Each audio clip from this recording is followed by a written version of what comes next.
In this video, I'm going to show you the modified Epley maneuver as a treatment for benign paroxysmal positional vertigo from the posterior semicircular canals.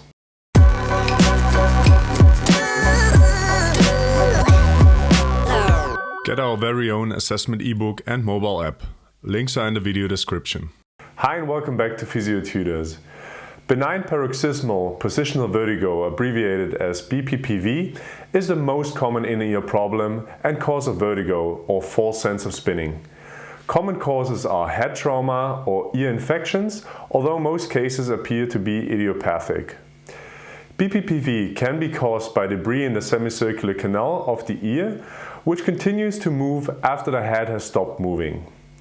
This causes ongoing movement that conflicts with other sensory information. The semicircular canals are filled with a fluid called endolymph.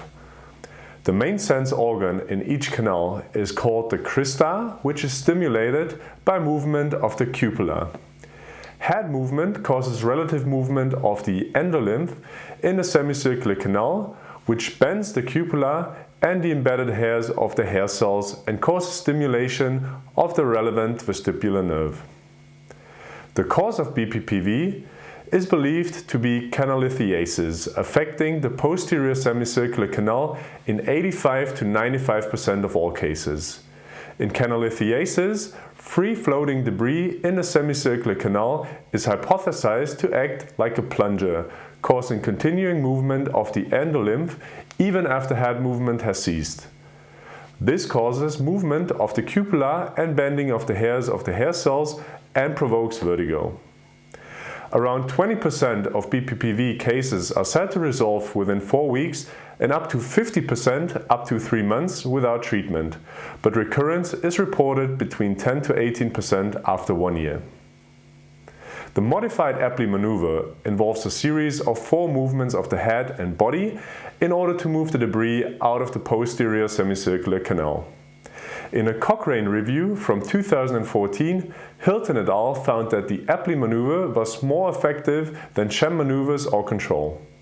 There was no difference when the Epley was compared to the Semont or Ganz maneuver that you can watch by a click in the top right corner. The chance of success in this review was described to be as high as 80%.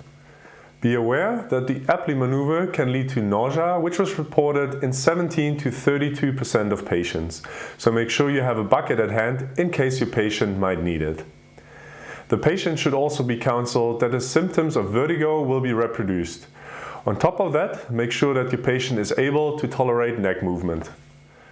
To perform the modified Epley maneuver, have your patient sit on the treatment bench in long sit with a pillow on the table that will make sure that the patient's head is extended to 20 degrees in a second. Rotate your patient's head 45 degrees to the right in order to perform the maneuver for the right posterior semicircular canal.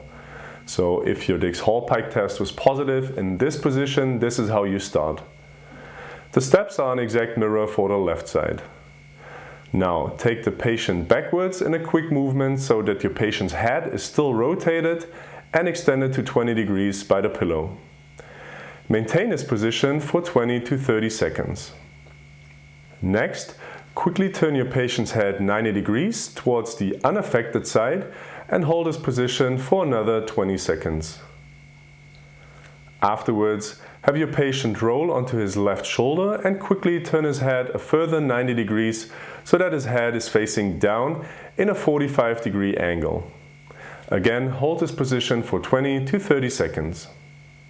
Afterwards, bring the patient into the upright sitting position to complete the maneuver.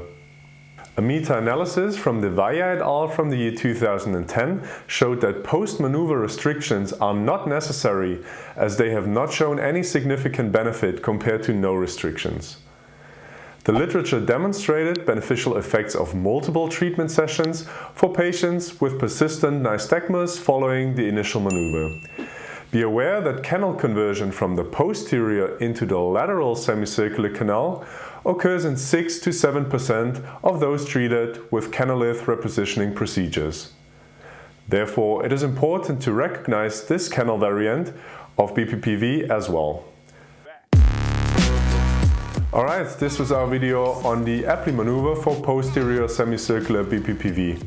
If you suspect that your patient has lateral canal BPPV, you will have to assess him with the supine head roll test, which you can watch by a click on the video right next to me.